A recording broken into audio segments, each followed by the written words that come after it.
Hi guys, this is Neil and welcome back for another online educational vlog.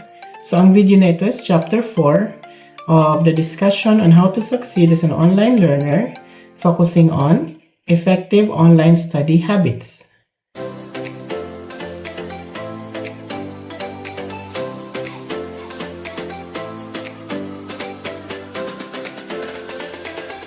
So ano-ano nga ba ang mga dapat mong i-consider para magkaroon ka ng effective online study habits?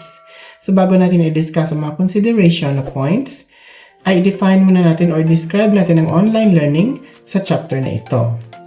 So first, online learning gives students flexibility and autonomy, but success depends on developing intentional study habits that promote focus, retention, and engagement.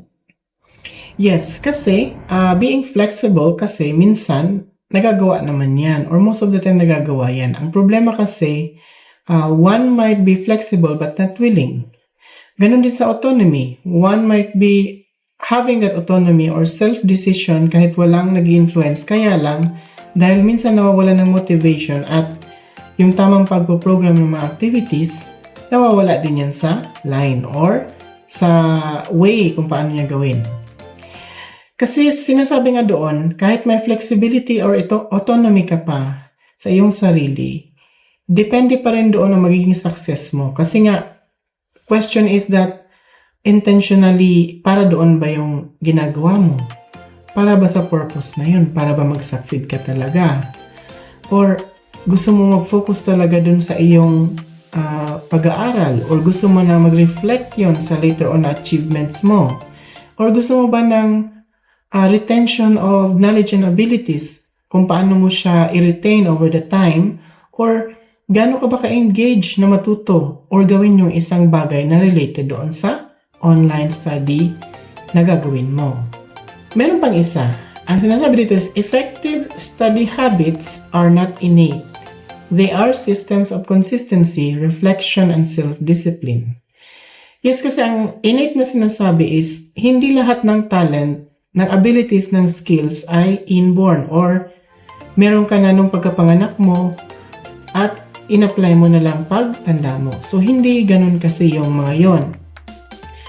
Yung iba kasi doon is, ano mo na yun, para siyang natutunan, pre-practice, ng consistent, tapos minaster and ginawang habit. Ganun kasi yung way doon. Kasi maraming tao na alam nila pero never nilang pinractice into a habit. Kaya, hindi talaga ganun ka ayos kung gawin yung mga bagay na yun or yung mga talent na yun or yung mga abilities na yun. So, hindi kasi ibig sabihin na nagkaroon ka ng talent or natuto ka ng isang ability is hindi mo na dapat siya ipapractice. So, dapat pinapractice pa din kasi para hindi nakakalimutan and mas mabilis siyang gawin kung mas laging napapractice.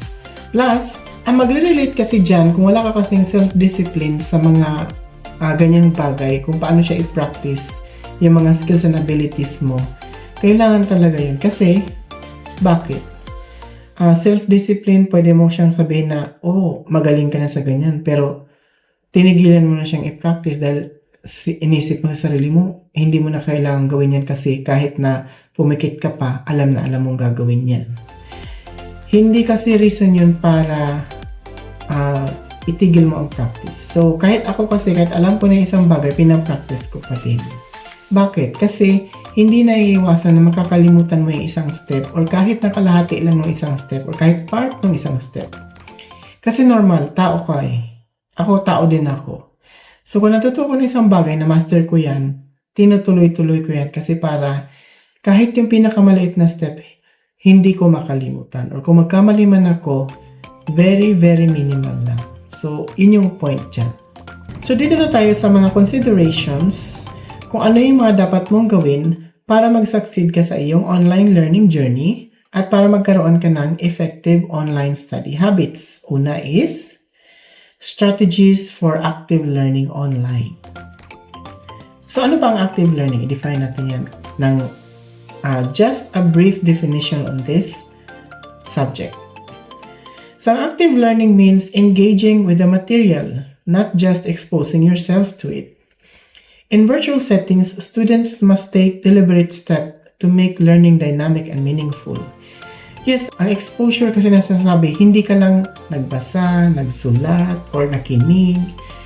Yun yung sinasabi ko na kailangan mo magkaroon ng way kung paano matuto sa isang online learning. So, meron ako sinasabi nga na step na, ano ang method? Method na ginamit mo.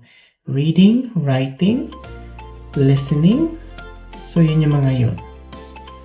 Pangalawa is, understanding. Ano ang naintindihan mo? Yun yung primary na explanation na sinasabi. Ano ang naintindihan mo?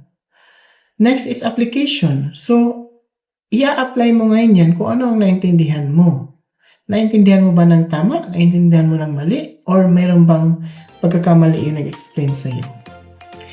After ng application, saka mo lang malalaman kung tama ba yung pagkaintindi mo or meron kang nagawang mali doon sa steps kung paano mo siya inintindi. Kasi, i-verify mo yan sa taong nakakaalam or through research or mga theories na related doon sa idea na iniintindi at ina-apply mo. So, yun yung steps ng online learning para sa akin. Hindi ko lang alam kung paano i-apply ng iba yung sa side nila.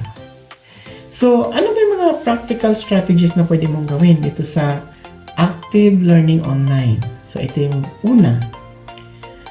Engage with content regularly. So, engage with content regularly instead na para kang nagmamarathon study may humahabol sa iyo. Why not review mo yan ng little by little? Huwag mo i-review ng whole as a whole kung hindi mo naman kaya. So, part by part. Yun yung ibig sabihin doon. Engage means kailangan mo siyang pag-aralan ng masusi talaga. So, para ka nagre-research. Dig in deeper.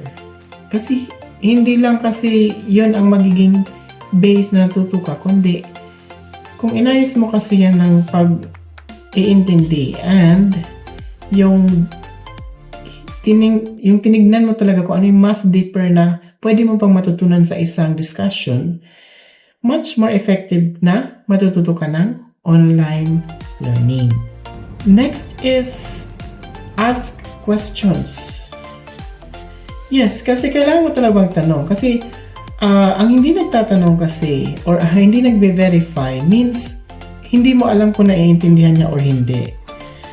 Sa learning kasi, meron yung sinasabi na ang matanong na tao is sign ng isang katalinuhan. Pero minsan, nagkakamali na rin ang tao ng paggamit kasi sinusobraan ng tanong na hindi naman na dapat.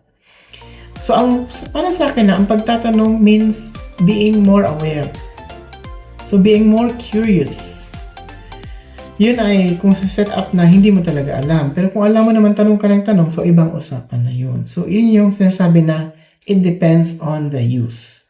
Pero dapat kasi sa isang lesson, whether listening man yan, writing man yan, or live man yan, or kung ikaw ay nagbabasa, meron ka talagang maitatanong na part doon sa binabasa, sinusulat, or napakikinggan mo, or napapanood mo. So, ganun kasi yun.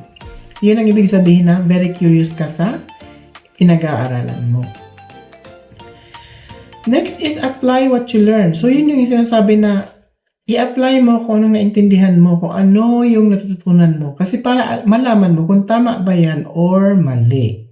Para malaman mo kung okay ba ang pang-intindi mo? Mataas na ba ang level of understanding mo? Or kailangan mo pa mag-improve sa part na yun? Fourth is use retrieval practice. So, retrieval practice means pwede mo siyang i-test yung sarili mo instead na magbasa-basa ka pa ng mga sulat mo, i-test mo yung sarili mo kung paano mo siya maalala. Paano mo maalala yung mga lessons mo. And pwedeng gawin mo siya through quizzes, flashcards, or summarizing concepts galing sa iyong memory. Kasi nga, para alam mo at mas maalala mo pa kung anong inaaral mo. Fifth strategy is use multimodal learning. So, pwede yung mixed videos, readings, infographics, podcast, para lang ma-strengthen yung understanding mo through different sensory channels or different types of learning, different types of understanding, different types of explanations. Kasi para masanay ka, dahil sa trabaho, pwedeng nakikita mo dito, nasa harapan ko yung gagawin ko, pwedeng sinasabi sa'yo dito. Or pwedeng sinasign lang sa'yo sa malayo. So, kailangan maintindihan mo lahat yan kasi para alam mo ang different way of learning. And number 6 strategy is reflect after each lesson. So, kailangan mo talagang gawin yan. Ano bang natutunan ko ngayong araw na to? Ano ba ang dahilan ng pagka-confuse ko sa dapat kong matutunan sa araw na ito? Paano ko ba may apply yung mga concept na natutunan ko? At saan ko i-apply? Paano ko i-apply? At paano ko i-verify? Kailangan alamin mo lahat yan. So, yun yung mga part ng strategizing to have an effective online learning habits. So, move on tayo dun sa pangalawa, which is how to take effective digital notes. So, dito naman ay sinasabi na note-taking remains one of the most powerful study tools even in the digital age. Its goal is not to copy everything, what you read, what you hear, or what you watch in the online videos or online lectures, but to process and organize information in a way that it makes sense to you. Yes, kasi nga sa akin din ang noting down is hindi ko talaga preferred into digital type kasi nga mas naaalala ko yung lesson ko kapag sinusulat kamay ko siya ng manual. So, doon ako nag-work ng more on manual writing compared to digital writing. Pag digital yan, kahit konti nga lang yan, hindi ko maalala eh. Kasi iba yung sinusulat ko sa kamay talaga, iba yung memory na naaalala ko kaysa digital writing ko siya. So, dito tayo sa popular digital note-taking methods. So, una is the Cornell method. So, the Cornell method is, nabanggit ko na to sa mga ibang vlogs ko about online education. Yun yung division of your notes or pages ng notes mo into 3 sections. Yung notes, cues, and summary. Ano yung notes? Notes is ideas during the lectures kung ano yung nakuha mo. Cues means mga keywords or questions mo after the class. Summary means yun yung mga short recap about what you had learned or parang yun yung pinaka-bottom ng iyong learning sa part na yun. Second is the outline method. So, ano ang the outline method? So, ang outline method is pag-organize ng key ideas. Most probably yung nagiging bullet points or indentation. So, mahilig din ako sa ganyan, pero ginagamit ko siya sa CV. Pag nagagawa ako ng duties and responsibilities. So, mga ganun kasi yun. So, lalagay ko dito yung ginagawa ko sa CV ko, yung part ng current position ko, kung paano ko siya nilalagay as bullet writing na type. Or bullet points na writing. Next is the mind map method. So, sa mga visual learners, actually, to gumagana minsan kasi ginagamit nila to sa diagram to connect kung ano yung main concepts at saka to branch out subtopics dun sa isang subject. So, most probably kasi, ang mga diagrams talaga is magandang way din para matuto dahil nga pwede niyang i-separate into section yung mga subject of what you need to learn and ano yung mga sub-areas na pwede mong matutunan pa rather than buuhin siya ng ganun lang. So, parang ano yun, section by section. So, ida-dissect nila yung isang whole lesson into like a chapter, a sub-chapter, or depende sa program kung ano yung dapat na nakabilang doon sa lesson or specific. Fourth digital note-taking method is the digital annotation method. So, gumagamit yung mga tools like OneNote, Notion, or Google Docs. Kasi highlighting yan ng mga key text. So, Microsoft Word, yes, gumagamit din yan. And pwede kang mag-add ng comments para ma-discuss yan at ma-link kung ano yung mga other resources na pwede mong gamitin to strengthen your idea or statement. So, ano ang tips ko para sa'yo for better note-taking? So, ito yung una. Focus on key points, not full sentences. Lagi ko sinasabi yan, ako pag nagtitake note, hindi ako nagtitake note ng isang buong lesson ang gusto kong i-take note. Keyword lang. Or ano yung mga word na dapat kong alalahanin. Kasi, hindi mo naman pwedeng isulat lahat dahil aabutin ka ng matagal na panahon sa pag-aaral kung hindi mo gagawin yung mga techniques on how to take note in a better way na mas maintindihan mo at mas iiksi yung oras mo na ini-spend doon sa part or task na yan.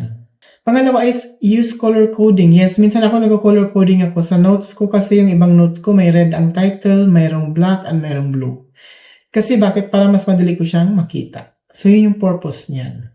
Third tip is that summarize your notes after class. So, para lang to sa mga mahilig mag-notes sa marami, kailangan mo i-summarize din talaga yung notes mo. Kasi, kailangan mong gawin yan dahil para ma-consolidate kung ano yung idea or main idea ng learning mo sa araw na yun. And last tip is that store all notes in cloud folders for easy retrieval and backup. Yes, pwede mong gawin to. Kasi ako din, naglalagay din naman ako ng ganyan sa Google Note. Hindi siya, Google Drive pala. So, Microsoft Dropbox. Pero, much better din to create a backup na just in case na nag-collapse ang website, meron kang isa pang backup to be used kung sakali man. So, dito tayo sa third strategy na ngayon na participating meaningfully in online discussion. So, bakit kailangan mong gawin yan? Kasi ito yung sinasabi dyan. Virtual discussions replace classroom participation. They are not just formalities but vital for deeper learning, connection, and critical thinking. Yes, most of these days, marami nang hindi nag-face-to-face class, mostly virtual classrooms na. Kasi technology din. Bridging gap ng technology, dati ganun siya. Pero ngayon, may nagbe-bridge na sa gap ng technology and learner. Or learner and institution, technology ang nagbe-bridge ng gap nila para matutunan kahit hindi physical ang klase. Kaya lang, kailangan mo matutunan kung paano mag-participate dito effectively. So, ito yung unang dapat mong gawin. Be present and consistent. Yes, log in regularly. Lagi kang umattend sa virtual class. Lagi mong tignan yung mga threads and announcements. Regularly participate sa mga demonstration para engage ka lagi sa iyong subject or your study. Pangalawa is add value to discussion.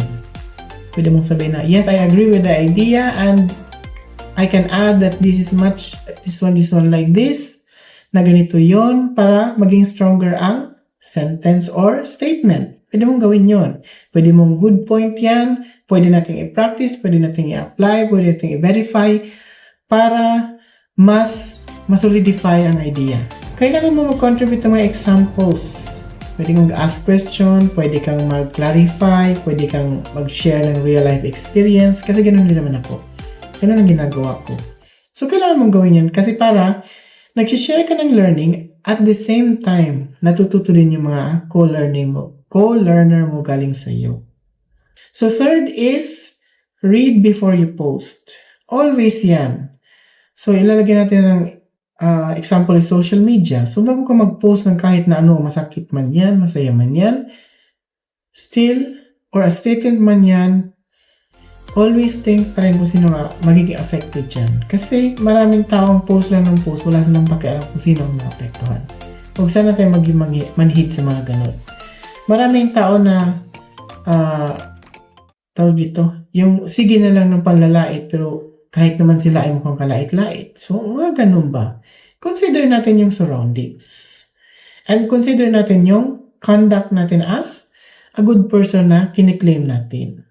Fourth is support your opinions. Yes, gaya niya ng research na kailangan mo ng references, kailangan mo ng course materials, kung paano mo siya i-explain, kailangan mo ng data, analytics, kailangan mo ng support kung paano mo nakuha yung data, sino nagbigay sa iyo, at paano nakuha yung mga additional information nang hindi ka na compromise sa iyong ginagawa na task sa online study. Fifth is be respectful and collaborative. Yes, kailangan mong maging ganun kasi kailangan mo na i-acknowledge yung mga participants or yung mga perspective ng mga ibang tao kasi nga hindi pwedeng hindi ganun. Dahil kahit ako, sinasabi ko yan, halimbawa, mataas ang contribution ko, yung isa, ganito lang ang contribution. Sinasabi ko na fair yan kasi paano mabubuo yung task kung wala yung part nila? Kahit maliit na sinasabi mo yan, essential part yan. Dahil dyan sa maliit na part na nabuo itong task. So, yun lang ang explanation ko doon. And last na consideration or practice on how to participate effectively is to respond to peers.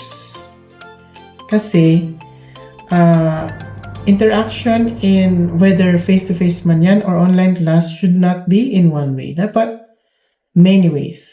Pwedeng by asking, by agreeing with the idea, by adding some additional ideas to strengthen the statement, or by trying to correct it kung meron mga makikitang mali. And most of all, yung kasi yun, yung parang ang idea is kailangan mong i-reflect according to your actions. So, hindi pwedeng sinabi mo na alam ko itong gawin, tapos ang ending action mo hindi mo alam. Yun yung isa sa mga example dyan. So, yun yung pinaka information dito sa subject na ito. Kasi, meron yung habits. Ito yung habits na dapat mong aralin para makatulong sa'yo as online learner kung paano mo siya gawin or gamayin or i-master para mag-succeed ka sa iyong online learning journey. So, ito yung una. Engage deeply with material instead of memorizing it. Yes. Dapat engage ka. Very curious ka. Bawat nakikita mo may question, dapat alam mo yung i-research or sagutin or tanungin doon sa taong may alam. Next is retain the knowledge longer through structured note-taking. Yes, kailangan mo i-retain. Kasi ganun nga ako. Ang structured note-taking ko as saka manual note-taking, mas nag-retain sa akin yung idea over the long run. Last one is build a sense of community through thoughtful participation. Yes, mag-build ka ng community na kung saan ka pwede mag-participate and collaborate na rin for your online learning journey para mag-succeed ka dito. So, thank you for watching this vlog. Please don't forget to comment, like, and subscribe. And kung may mga question ka, paki-comment lang sa comment box. Thank you again for watching. See you on my next online educational vlogs. Bye!